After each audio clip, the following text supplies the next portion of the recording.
Dear colleagues, Mr. Parlakakis, Organizing Committee, thank you for inviting me to address an esteemed audience and an esteemed panel within the framework of AgriBusiness Forum, which is becoming a trend and an institution not just in our country, but in the region of the Balkans and Europe as a whole.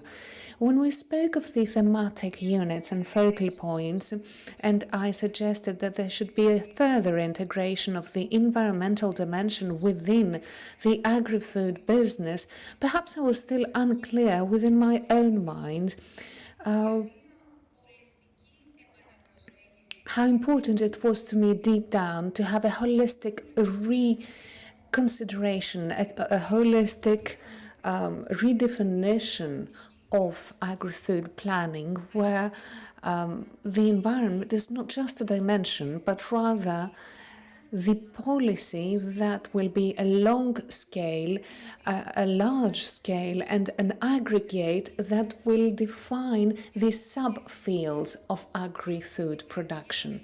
Historically speaking, of course, agri-food production has evolved up to 50 years ago, irrespective and distant from other fields of production, and in specific, the protection of the environment. However, there are increasing climate change phenomena, there are increasing weather phenomena, there is a strong food insecurity, a depletion of natural resources, and the need to strike a balance in a biodiversity that is waning, which leads us to realize that managing biodiversity should be all about managing nature, managing our physical, natural resources, managing what we call the natural capital of the earth.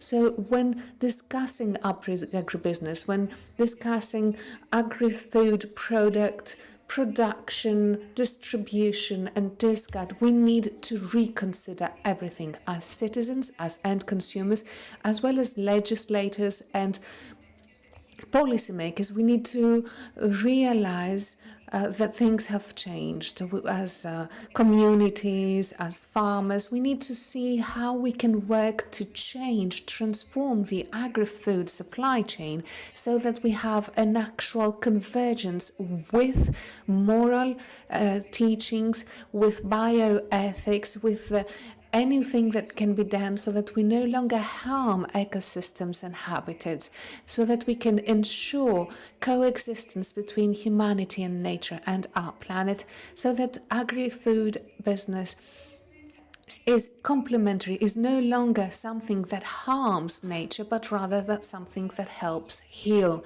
nature. Why should agriculture not be a contributing factor in healing nature? Why have it be a factor in depleting water resources instead of having it a factor in the reuse and rehabilitation of water resources? Why shouldn't agriculture contribute to healing soil erosion, healing and improving our soils? Because we do have, and if we don't have it, we need to develop the relevant new technologies. As such, I feel that I should stress that to this day, we have been following an erroneous path, and we need to change that. We should not be monitoring agricultural production. We should focus on innovation, on new technologies, many of which already exist. They have been shelved, and we need to take them down from that shelf, use the entrepreneurial sector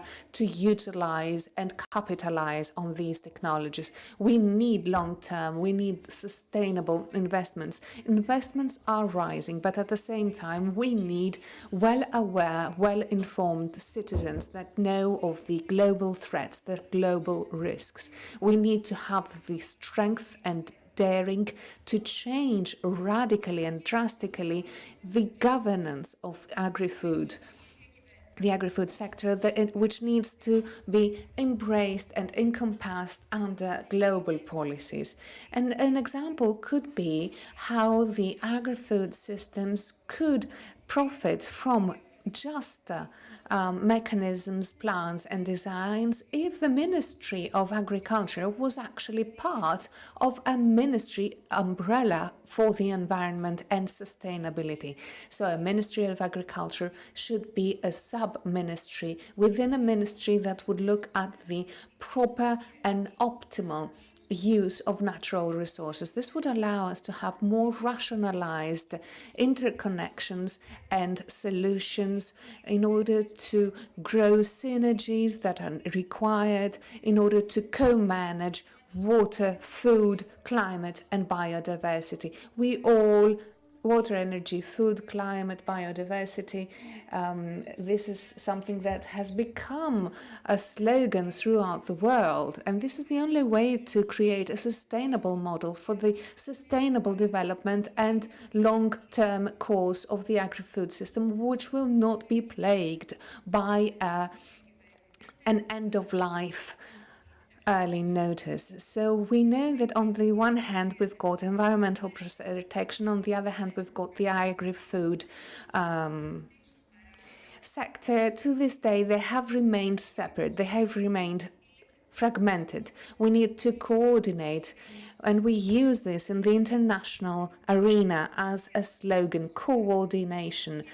The FAO has equally mentioned that it is striving to develop programs and projects that will tackle just and proper management of nature in order to reduce our footprint, to have better energy efficiency and have a better and lower footprint production of agri-food products. Of course, FAO and the EU have developed a set and packages of measures that are very ambitious, aiming at creating new targets, new goals, new processes and innovations within the agri-food sector. And through the Green Deal, the Green European Deal, they have offered budgets, they have aligned with the global trends, and of course they are utilizing the post-COVID era as a starting point of collaboration, and they will be attributing 40%, allotting 40% of EU financing towards meeting relevant and pertinent goals. However, in order to shift in a much more proper way, we need to take into consideration all stakeholders that are truly involved within the UN. For example, in a few days in Glasgow, we will have the 28th discussion of member states with all civil society and other stakeholders involved on climate change. Right there, we have a coordination of nations requiring, demanding the development of a new model that will be based on the dialogue of Corteva, not just an isolated text on agricultural production, but rather a text that will form a basis for all discussions and a legislative and legal framework for climate change.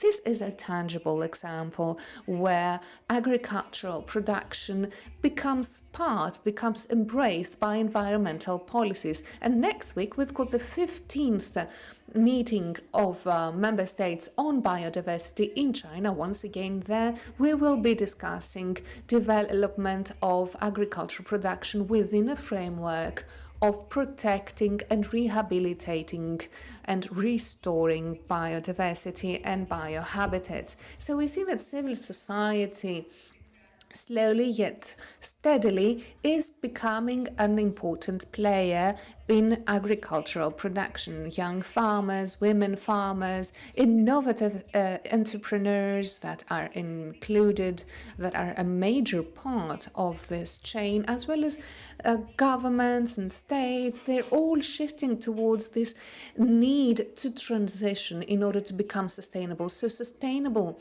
agri-food systems need to become a part, need to be embraced, fall under in a right way of all environmental systems. We all need to work together. We all need to cooperate and coordinate in order to make this environmental demand a true and actual fact. Thank you very much for your attention.